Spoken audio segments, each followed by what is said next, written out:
Today, I'm going to take you on a garden tour of our container bed gardening. And we have just installed these beds this year. So it's our first year with these Best Choice metal garden beds. Here's the guy that put them all together. Loves his job, happy as can be. I think there was like 104 bolts in every single one he's hiding. And we bought four. The property that we purchased had terrible soil. So these are what the beds looked like. Only one had a little bit of rust on it. And after they were all put together, we laid down cardboard to keep the weeds out. And then we put the beds on top of it.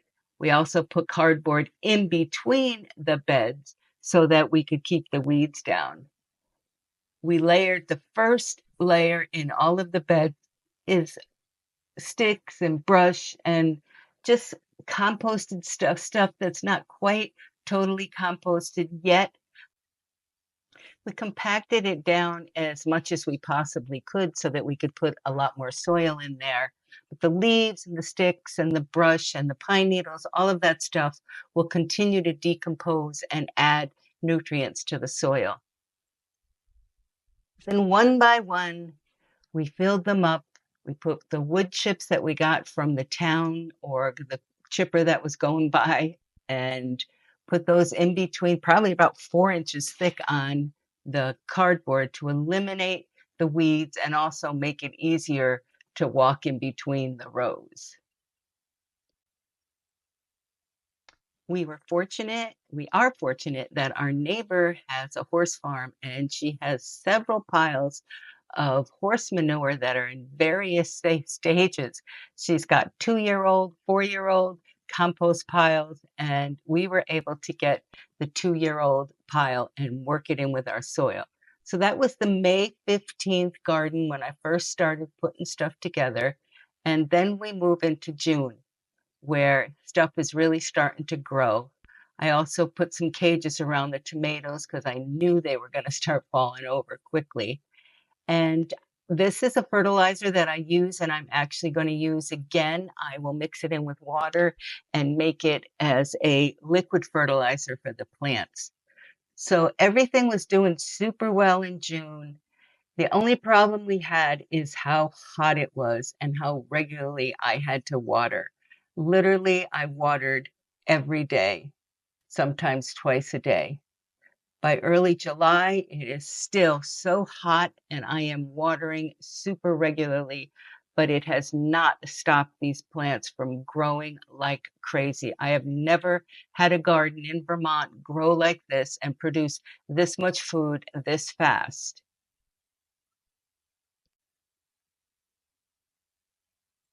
Things grew so fast that it didn't take long before the squash plants were growing over the bed. So I knew I wanted to trellis them, and it was time to get a trellis for those. So they were just about hitting the ground when I got the trellis, and then we put in the trellis, and you can see they're growing up over the trellis, and now they are actually at the top of the trellis. And that was literally just a week ago. And I got my first tomato the other day. Here's today, July 12th, the garden tour. There are lots and lots of things getting ready. Tomatoes galore, lots and lots of tomatoes. Mostly green, but some of them are actually starting to turn already. I don't know if it's just the hot, hot weather, the full sun, the constant watering, the beds just keeping everything warm. Very intensive gardening I'm doing here. I don't know what it is, but this has been the best garden I have ever had in these beds.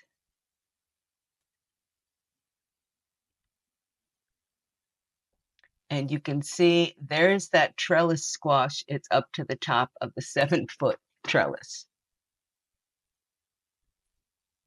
I had to cut a whole lot of the squash leaves back because my herb garden was getting covered up, and I wanted to make sure I had herbs to do cooking of all these vegetables that I'm going to get in a month or so.